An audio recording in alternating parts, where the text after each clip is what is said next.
మాట్లాడతా sir. Right, మళ్ళీ మాట్లాడతాం మీతో. మనం ఒకసారి బాలకోటయ్య గారితో మాట్లాడదాం, అమరావతి భోజనం చేసే చైర్మన్, ఆయనతో మాట్లాడదాం. బాలకోటయ్య గారు నమస్తే సార్.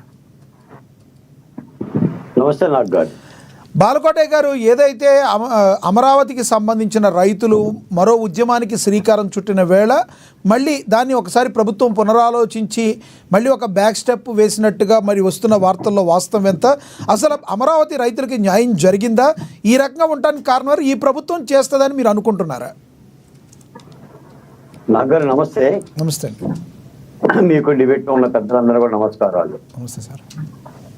మీరు అడుగుతున్న ప్రశ్నకి ముందు, ఇటీవల నేను అమెరికా వెళ్ళాను. 3 రోజుల పాటు సానా మహాసభల్లో ఆనాటి అమరావతి మహోద్యమం మీద రాసిన నేను నా అమరావతి రణం రక్తం రాజితం 350 పేజీల పుస్తకాన్ని ఆవిష్కరింపజేశాను.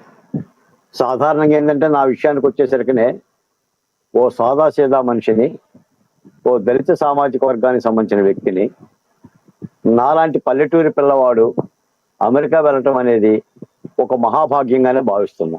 నాకు గారు వినిపిస్తుందా? Please continue. అందుకని నా జీవితంలో, నా 5 పదుల జీవితంలో నేనేనాడు అమెరికా వెళ్తానని నేను ఊహించలేదు.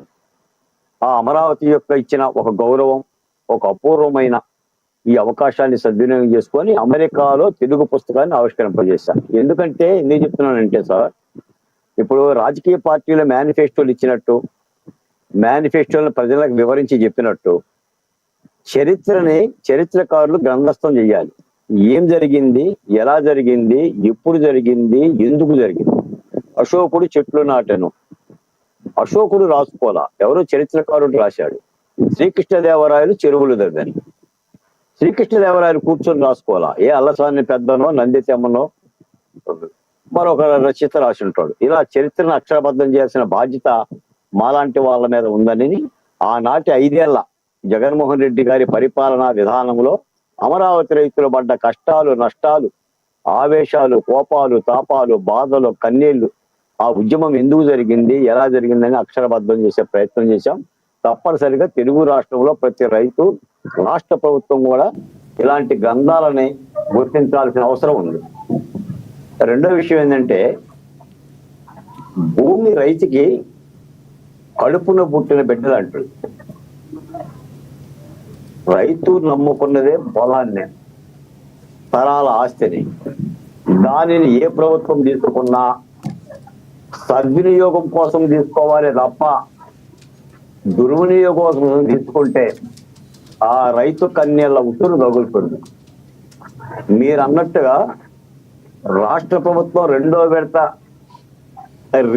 ల్యాండ్ పూలింగ్ కి వెళ్తుందన్న అంశం మీద పవన్ కళ్యాణ్నే కాదు, రైతులే దాదాపుగా సగం మంది రైతులు అనుమానాలు వ్యక్తం చేస్తున్నారు.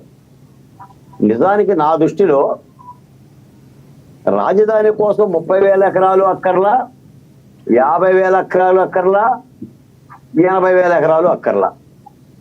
రాజధాని అంటే పరిభాష ఏంటంటే శాసనసభ, శాసన మండలి, హైకోర్టు, ప్రభుత్వ ఉన్నత భవంతులు, ఈ పరిపాలన అంగాలు ఎక్కడైతే కూర్చుంటాయో దానినే రాజధాని అంటారు. బాలకోటయ్య గారు, ఇక్కడ మీకు ఒక ప్రశ్న. బాలకోటయ్య గారు, దయచేసి, ఎంతో విజనరీ లీడర్గా పేరు తెచ్చుకున్న చంద్రబాబు నాయుడు గారు మీరు చెప్పిన ఈ మాటలను ఎందుకు పరిగణలో పెట్టుకోలేకపోతున్నారంటారు?